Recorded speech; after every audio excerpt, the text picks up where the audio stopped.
ICR, IRI he has got, and he is also working in PUSA IRI.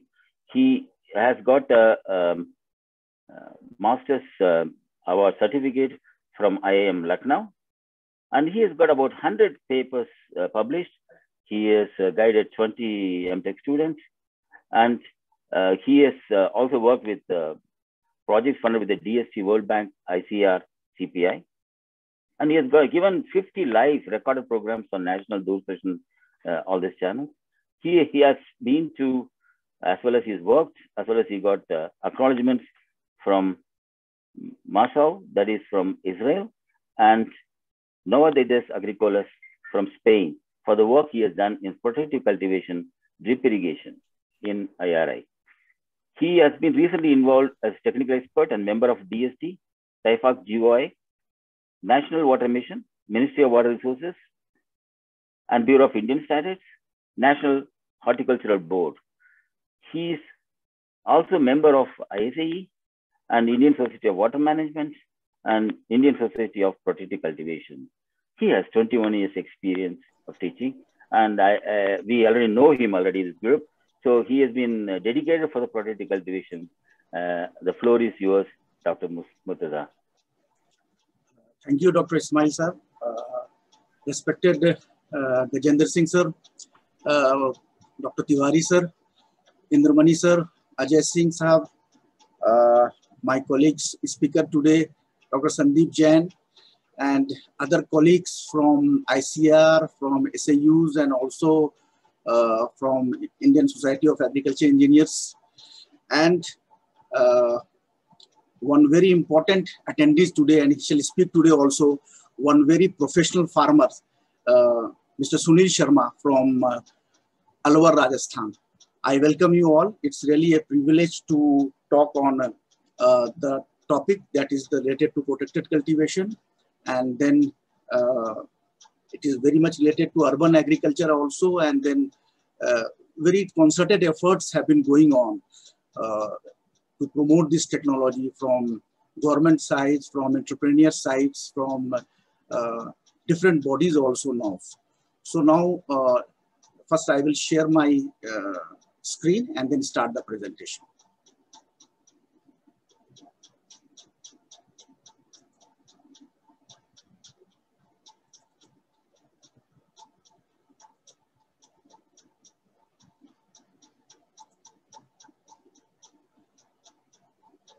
I hope the slide is now visible to all.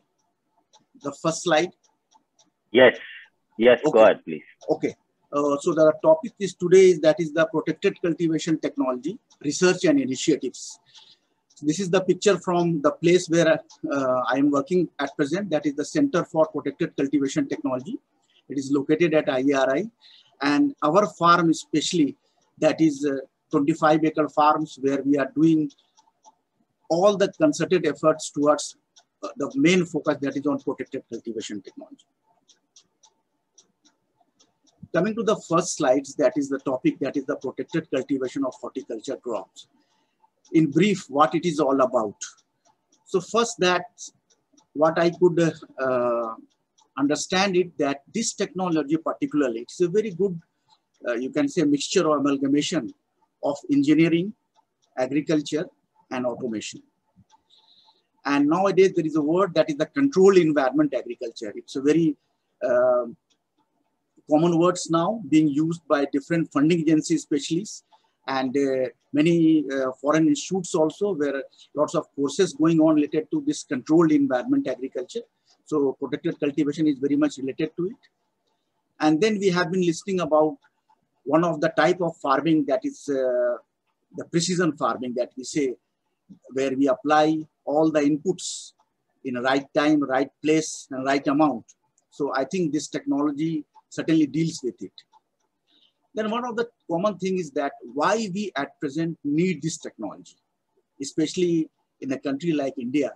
We see now that nowadays, lots of biotic and abiotic stresses are prevalent in almost now every part of the country, mainly due to the climate change, lots of changes due to the climatic factors that comes under the abiotic stress, And we can now see that what is happening now. We have extreme events like flood, drought, very high rain in very less time. So these are all comes under the abiotic stress. And then as engineers, we deal with this abiotic stress. But biotic stress is also very important, because now in IARI, when we are working with the team with all the scientists related to plant protection group and pathology, entomology, and nematology, what they are saying that there is also now so many biotic stress nowadays prevalent. So many diseases are coming, that very complex diseases are coming and affecting the crops. So these things are very important nowadays. So overall, if we do the protected cultivation technology properly, then we can certainly deal with biotic and abiotic. It is not that in protected cultivation, we can totally get rid of 100% all the stresses, but we can certainly control the factors.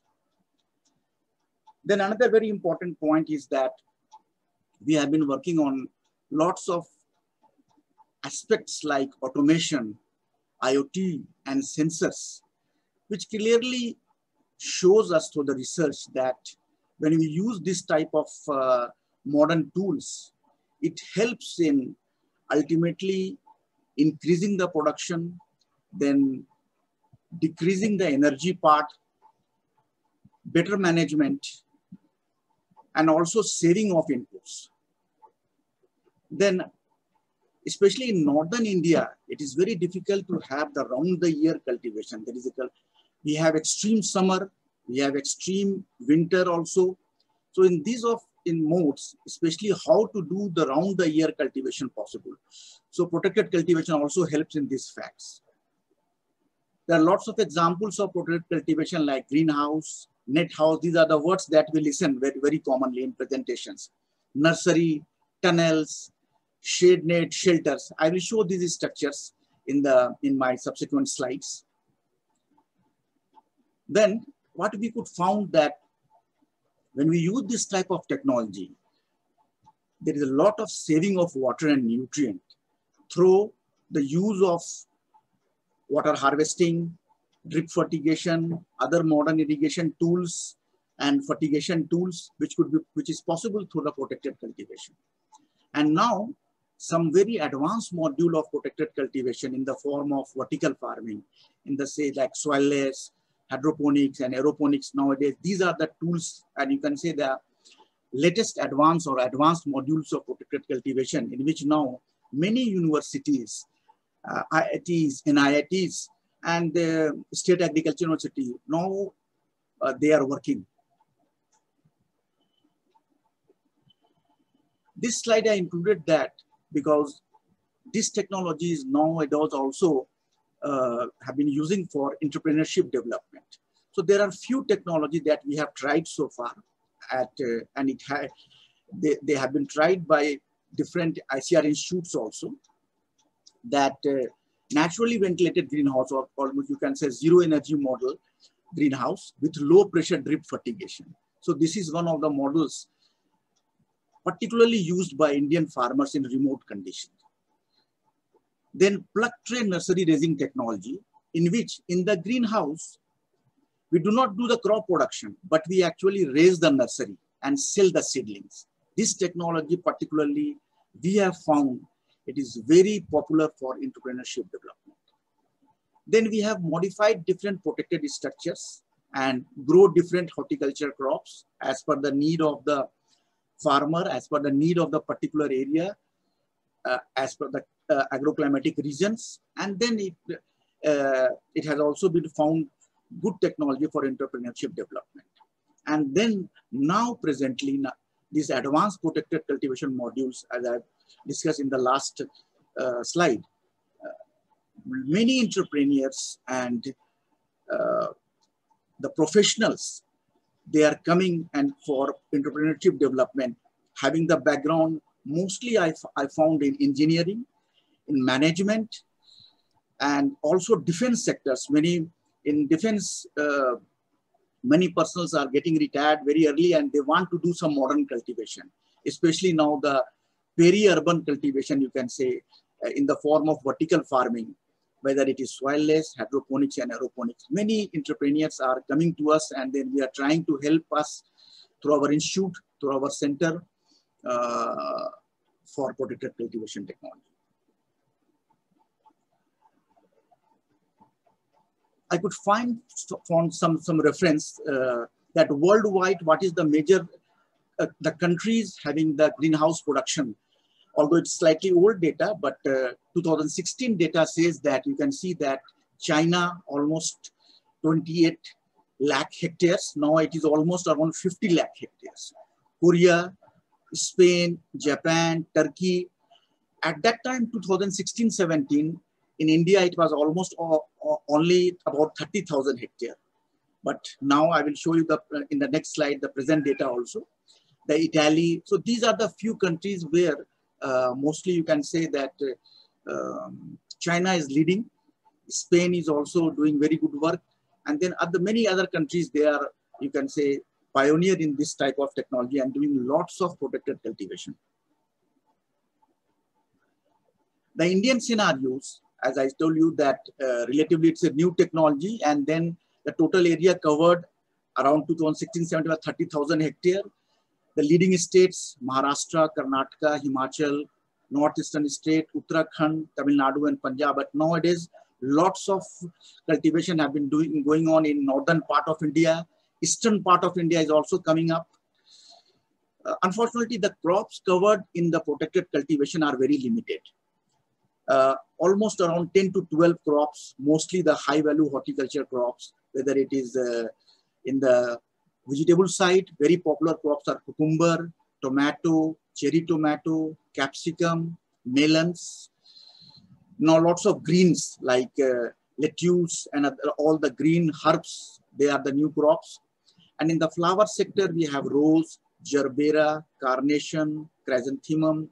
They are the most popular crop, and then few of them are also there. And lots of government policies are going on to promote this technology, especially in the form of National Horticulture Mission, National Horticulture Board, RKVY, and then MIDH, through which the schemes related to subsidies have been popularized, and then they are being popularized throughout the country. And then many farmers are using this type of technology. NHM, RKVY, they are mostly for small farmers, small projects. NHB, they are funding very big projects mainly in the area of, you can say, in the tune of about more than 1 crore, National Horticulture Board. So this is roughly the Indian scenario. As I told you that now, broadly it comes under the controlled environment agriculture, and you can see that if you see the data of 2021, there is a sudden jump, and you can say now the data says that approximately 1 lakh hectare has been reported of protected cultivation area. So there is a drastic improvement, and you can say increase in the area of protected cultivation area coverage. And many farmers are now coming to it and adopting it, which shows that the schemes and the technology is reaching to the farmers. You can see that in the picture, these are broadly the structures that are being very commonly used by Indian farmers. Naturally ventilated greenhouse, in which there is no energy gadget. Most of this particular greenhouse is almost zero energy model. Then we have semi-climate type greenhouse, in which we do mostly cooling that is required in India, because in India, most of the part, summer is acute. And for the greenhouse climate, the Indian cold climate, where the temperature is less than 0 degree, higher than 0 degree centigrade, is not a problematic. Once the temperature goes below 0 degree centigrade, then only we need heating. Otherwise, if the temperature is around 0 degree centigrade, we do not need heating in the greenhouse, even in what we have experienced at IARI also. Then climate control nursery, there are tunnels are there, insect proof net house is there. And you can see that this structure, as I have discussed, that it's a structure which has to be designed properly by engineering principles. And the principles are mainly the height, the other very important principle is this ventilation required, what are the crops to be grown, what are the covering materials required, and mostly we use the galvanized iron pipes inside to construct the greenhouse. There are various standard designs of greenhouse and its roof type. So these are all very typical engineering structures in which lots of engineering initiatives are required still to improve the things, structure. And then other important thing for this type of structure is very specialized covering material. Specialized plastics, it should be UV stabilized, having should have particular thickness. Nets, lots of insect-proof net, shade net, silver net, black nets. So these are the covering materials which are very important things required for the design and installation of these particular structures. So some structure, most of these structures are a combination of plastics and nets, but in some structures we use only nets. Suppose in insect-proof net, it's a shade net in which we use only shade net. So each structure has its typical use for some particular conditions to grow particular crops. At IARI, these are the facilities that have been developed for the last about 20 years. That these centers, we have about 20 greenhouse now. Many crops we are using. Almost all the types of protected structures we have. Then major focus research areas now we are either production and protection technologies, IPM and GAP, vertical farming, automation. So these are the major focus areas, and then related to it we have different institute and research externally funded projects are there in which we have been working at Indian Agriculture Research Institute. As I told you that this structure is particularly owned by the farmers, naturally ventilated greenhouse. You can see in the picture, it's a 500 square meter, very simple structure. And outside it, there is a low pressure drip irrigation, which works almost on zero energy. So in this type of gravitation based drip irrigation, you do not need any energy for working on it. In the tanks visible in the picture, in the same tank, we add water soluble fertilizers, and then there is a valves and filters, which when open and closed according to the crop demand. So you can see inside the greenhouse, we are taking in one portion tomato and in one portion colored capsicum. So this is a very common structure, and most of the farmers are using it in the different parts of the country for growing lots of horticulture crops. The problem is that this structure has limitation when you have extreme summer, then because there is no cooling inside it, then there is a problem. Otherwise, even in Delhi condition, 9 to 10 months, it works very satisfactorily. Then, as I told you, these are the some latest designs that we have done, that greenhouse nursery, net house, and greenhouse. So in greenhouse, the design things, as I told you, how to maximize the ventilation. That is a very important thing. So there are all mathematical formulas and models are there to calculate the ventilation. Ventilation we required for the ventilation for top, ventilation from side. How to do the maximum ventilation and stabilize the structures. So this is one of the very guiding principle of design of structures. On the basis of it, we have designed different, these are the structures designed at IARI and then very commonly used by other stakeholders. Some advanced protected cultivation modules, which you can say that pure soilless cultivation, hydroponics, or nowadays vertical farming, in which we are taking the crops in multiple layers with the help of artificial light. So these are the latest research now that we are also doing. And fortunately, we have some very good project also to build this type of specialized vertical farming models, in which the major technology is basically soilless, hydroponics, and aeroponics. And then we have to use, of course, artificial light to grow the crop inside it. See, this is very interesting slide. Please, you can see that this is the very innovative model that we have developed at our farm. You can see that in the entire 25-acre farm, all the water, especially the runoff water, being generated from the rooftop of the protected structures and our open field also. You can see in the background that from the greenhouse top, all the gutters are there in which we have connected into the lateral drains, and all the water, runoff water, which generated immediately after the runoff, because the greenhouse top is pure plastic. So immediately the runoff starts, even with few rains. And these all rains, we try to store the rainwater in different types of reservoir. You can see that there is a special reservoir that is the geomembrane line reservoir. Then we have RCC reservoir. And also we have unlined reservoir used for groundwater recharge. So 3 models of water harvesting we have made. In the picture, there are 2 are visible. And then all the waters are, rainwater are coming into it. We are trying to collect the water and then reuse that water with modern irrigation method, whether it is sprinkler or drip.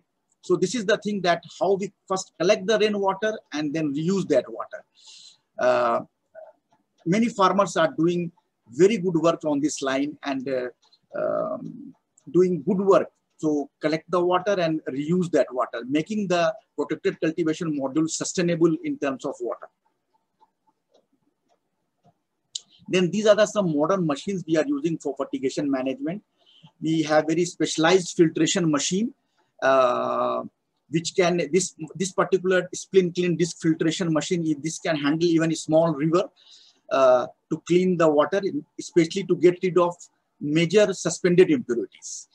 And then we are using lots of fertigation controller for automation, especially to do the automation and control the fertigation of different parts of this.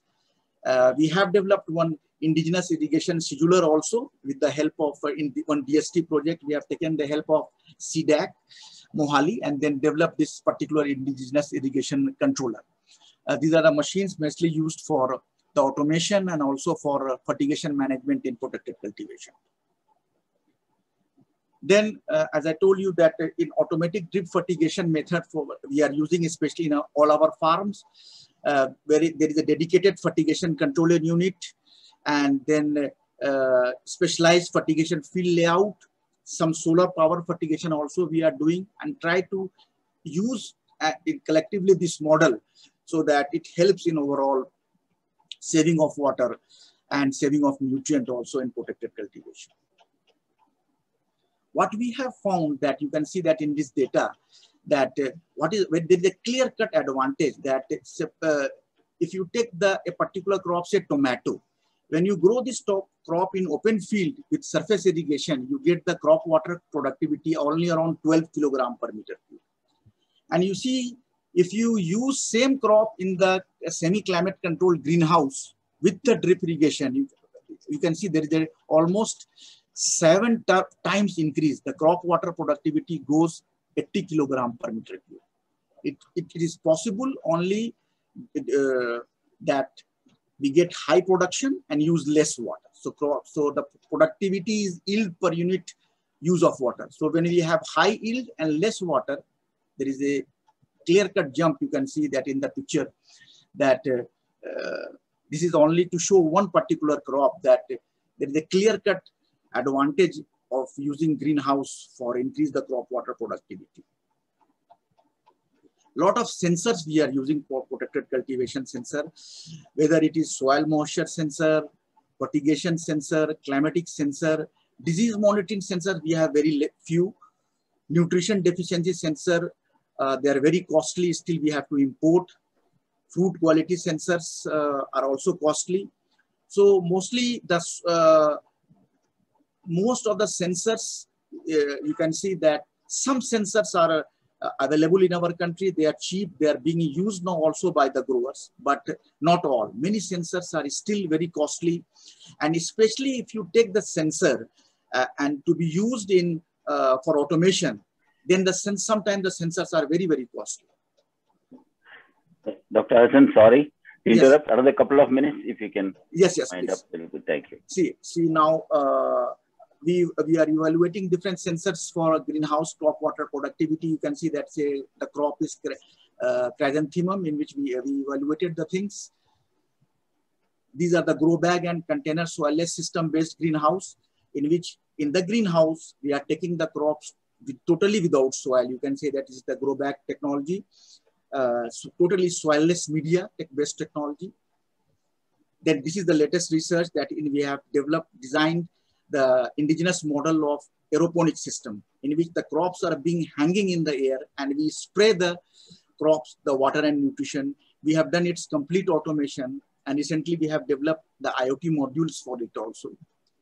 This is the pure hydroponic model. You can see that in which in pure water culture we grow the crop. Some bulletins we have developed, especially for Hindi and English for the farmers also, and these are available free in Google. Some technical bulletins on hydroponics and all these things. Coming to the very important slide, that is the technological. What are the technological and policy issues required? See, what we required: indigenous models and designs as per the agroclimatic zones and farmers' requirement. It is very necessary because in many parts of the country, there is still no standard designs being followed. So as an engineer, we require very concerted efforts to develop this type of models and designs. We need sensors, IoT and automation based greenhouse technology. Still, we are importing the things, and many projects are going on to develop these things. I hope that in the coming year, it will be more easily accessible. Then I have already told that we need vertical farming models linked with protected cultivation technology based on hydroponics, soilless and aeroponics. Demonstrations and trainings related to various experts are required by the farmers, because many farmers in many parts of the country, they require specialized trainings.